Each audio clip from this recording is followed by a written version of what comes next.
minorities cannot navigate life without a liberal Sherpa holding their hand. That's not what the Unite is about. Okay. I was raised by a mother who was raised in the Bronx. Like, you want to go low? I'll meet you in the gutter. You kept it classy for too long, and at this point, I'm like, come at me, and I'm going to punch you in the mouth. And we start alienating women. That is terrible for the Democratic Party. We cannot be the Republican Party, and so It wouldn't be his ideology. Well, there is. Pen Paxton. Allow me to make serious now, and this is exactly, you just made my point for me. I know, and I'm not say that defending it's the Graham Plattner. rapacious. Guys, last night on Abby Phillip's show, MAGA creeps were utterly destroyed when they tried to lecture Democrats about morality and women's rights. Progressive journalist Bakari Sellers fact-checked the MAGA goons so hard, they were cornered into complete silence. Guys, it's genuinely hilarious to see these MAGA pundits lecture the world about ethics and morality when their own president is the single most morally bankrupt person walking America today. Now, I'm going to play some clips from the show.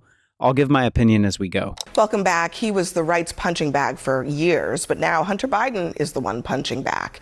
The former president's son is causing a stir online, whether sitting down with former critics like Candace Owens or X-rated posts that involve making fun of himself.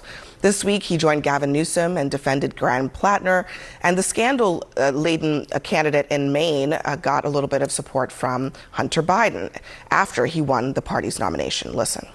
I have not heard anything in any way that would say to me that he is a abusive, misogynistic, or anti-Semitic or racist person. And I have heard this from Graham Plattner, though, that he thinks we should all have free health care. I have heard this from Graham Plattner also, that he thinks that we have to radically change our politics. I have heard this from Graham Plattner, that working people are getting screwed. So Hunter Biden is back, and I'm not sure who asked for this. Does anyone know? I did not ask for this. Yeah. And I think that the vast majority, I think, in the Democratic Party also are kind of done with talking about the Biden family. President Biden did wonderful things, and I'm not sure why he's going out and talking about it. One thing about his comments on Graham Plattner, I do find interesting that there has generally been a divide in response when it comes to response from men and then response from women. One thing I think I would caution the Democratic Party more broadly about it is that women make up a majority of the electorate, especially independent voters. And if people are and I think that obviously the voters of Maine are going to vote when it comes to Graham Plattner. It seems like the allegations don't bother them. But for national Democrats to really go out on a limb right now, I don't think it is a smart idea for the reason that we need them to win in the midterm elections. We need women to win in 2028. And if we start alienating women, that is terrible for the Democratic Party. We cannot be the Republican Party. And so this conversation, with national Democrats, I find interesting because of that gender divide. I mean, Reshma, do you think it's alienating women? I mean, the way the Democrats are handling it? I didn't like the smirk on their faces, right? When they actually made that comment about, like, he hasn't done this, he hasn't done that, but he has real allegations, from women, accusing him of abuse, and we should have to take that seriously. Look, I think on the Hunter Biden thing, like, he's not a politician. He's an entertainer. And I don't know about you, but I almost rather take like a shit poster on X rather than a grifter to be the next president's son. And I think, but the problem is like, we got to be careful about this, right? We kind of are falling in love with these men who are just simply entertaining us. And we elected one. And now everyone thinks that that's basically the playbook. Didn't work in LA, right? I think the reality is, and you see this with Miriam Mamdani's win. He was incredible as a social media personality, but he also had substance. He gave us hope. He gave us inspiration. That's what that's what voters are looking for. And so I think just be careful on this playbook as it being a signal of like, that's what you have to do to actually get elected. That is such an important point because to me, guys, looking at the past few decades, you'll see that Republicans have always been racist. They've always shown a bias against women, blacks, browns, and against anyone who's basically not rich and white. And while talking about morality and ethics, guys, we all know what kind of disgusting things Trump has said about his own daughter on live TV. And not only that, he's called talk show host Rosie O'Donnell a fat pig, a slob, and a disgusting animal. And let's not forget, we also have proof that this shameless man is mentioned in the Epstein files more than any other criminal, except Epstein himself. So, I mean, instead of lecturing the world about morality and ethics, the Republicans should fix their own dumb leader first. Hunter Biden thing, like, first of all, I don't think most people care one way or another. Nobody really is like begging to hear from Hunter Biden. But the quickness with which some Democrats are like, oh, he's trashing Trump online. Let's elevate that. I don't know. I mean, why? Like, well, that all, just seems you substance free. You had two people that were together for a particular cause, right? A singular cause. And I think that a lot of times people assume that Gavin Newsom ascended to the level of popularity he did because he had the same type of arrogance, egomania, and Twitter presence that Donald Trump did. And when you match him with Hunter Biden, you kind of get this really weird, like, Teenage Mutant Ninja Turtles. Like, and for some Democrats, that's what they're looking for. They're looking for accountability. They're looking for boisterism.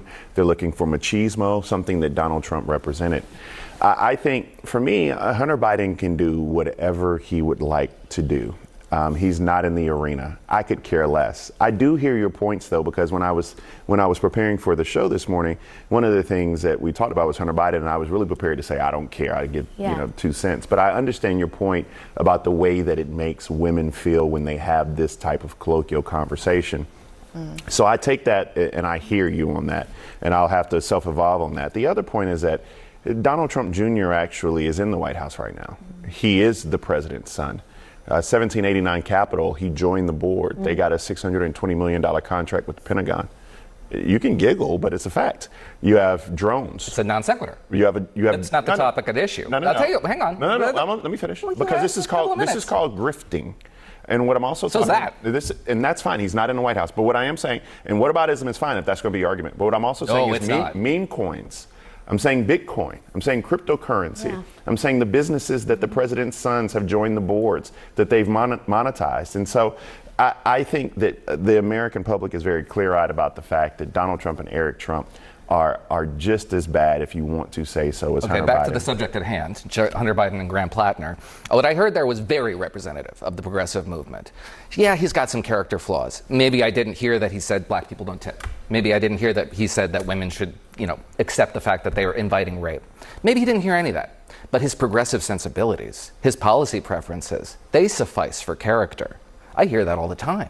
And I hear it from progressives looking for a rationalization to vote for Graham Plattner. And if the shoe was on the other foot, if it was a Republican, it wouldn't be his ideology. Well, there is. Allow me to make and this is exactly, you just made my point for me. I know, and I'm not defending Graham Plattner. Rapacious, cold-hearted, conservative ideology that is part of that philosophy. Did you vote for Donald Trump? No. Not any of the 3 times? Never. And you know why? Because character matters. Yeah. So let's be clear, we don't want either one of them. You know what I mean? Like, so to be on the record. So the point being that progressives never confront their own ideological prescriptions that may contribute to this as well. The political violence that attends around progressivism. The paternalism towards minorities that attends around progressivism. Let me just play both this. Neither one of those comments are actually rooted in truth. But go ahead. The paternalism is self-evident. You were here for the DEI events, all the debate around it, which was that minorities cannot navigate life without a liberal Sherpa holding their hand. That's not what DEI is about. Okay. Guys, if you look at the history of the Republican Party, they've been the anti-black party for the past 70 years. It's one of the main reasons that helped Trump win elections. White nationalists loved him in the first place because of his racist stance on black people. Truth be told, guys, this clown has a history of disliking black people. This narcissist literally said on tape that he doesn't care about black people because he can never get their vote. I mean, if any other leader in any sane world said anything like this, their career would have ended right there. But nothing ever happens to Trump because his voters are as insane as he is. And secondly, guys, yes, Plattner said and did some inappropriate things 20 years ago, and he apologized for that as well, which, in my view, is the only thing that matters. A politician who accepts his mistakes, unlike Trump, who never apologized for anything, ever. Let me play this, because I think it speaks to some extent to your point, but I think what you're going to hear here is actually maybe an evolution among some people on the left. Listen. The kind of old rules unfortunately don't exist anymore. I think a lot of us, I miss decorum. I miss actual researched and corroborated journalism being what gets on the air. But at the end of the day, I think if you don't go into some of these spaces, you leave a vacuum for the worst misinformation, for the worst racism, for the worst sexism to grow. And while I do believe my forever First Lady, Michelle Obama, should stay high, like when they go low, she should stay high. I don't want that woman in the muck, but I was raised by a mother who was raised in the Bronx. Like, you want to go low, I'll meet you in the gutter. We kept it classy for too long, and at this point, I'm like, come at me, and I'm going to punch you in the mouth. Let me chime in here because I hear everybody's points. I need to disabuse you of a couple of notions. First is this paternalism that you talked about with DEI and everything else, and I think that is a decently privileged statement to make for this reason. One of the things that people don't realize is that the cost of change in this country is extremely high for minorities and people of color. Every ounce of change we've ever had in this country has been because of black blood that flowed through the streets. So you don't have the 64-65 Voting Rights Act. This isn't paternalism. This is without the Edmund Pettus Bridge, right? And that was the first time white people actually were able to see the brutality black people faced in the streets of Mississippi. You don't have the Fair Housing Act of 1968 without the assassination of King. You don't have the Confederate flag come down without the killing of 9 people in a church. You don't have a conversation about criminal justice reform without George Floyd. And so I give you those historical markers because when you're able to articulate or come on TV and say that there is some paternalism that goes along with the progressivism and the way they treat minorities, that's simply not the case. One of the things I believe my goal in life is to drive down that cost. And so when we talk about people like Graham Plattner, when we talk about people who are imperfect with all of their markers, one of the things that minorities in this country in particular are dealing with are grasping with this unenviable task of choosing this kind of lesser of two evils because we cannot afford the ability to be persecuted, oppressed, or put upon any longer. And so I hear the balance, but I want you to understand there's a certain level of empathy that has to go into this decision about the choices that we make and the alternatives that we have. Because if Graham Plattner was not the nominee, I would cheer loudly. Yeah. That is my goal, but there is a certain privilege to go. But I think there's I'm sorry, they're just looking directly at me. Empathy is fine, but empathy stripped of discretion is not fine. Empathy stripped of discretion and judging individuals as individuals rather than avatars of a political movement, and then subordinating the standards you would apply to anybody else merely because they're part of your political movement. That's all for today, guys. I'll see you tomorrow with another one.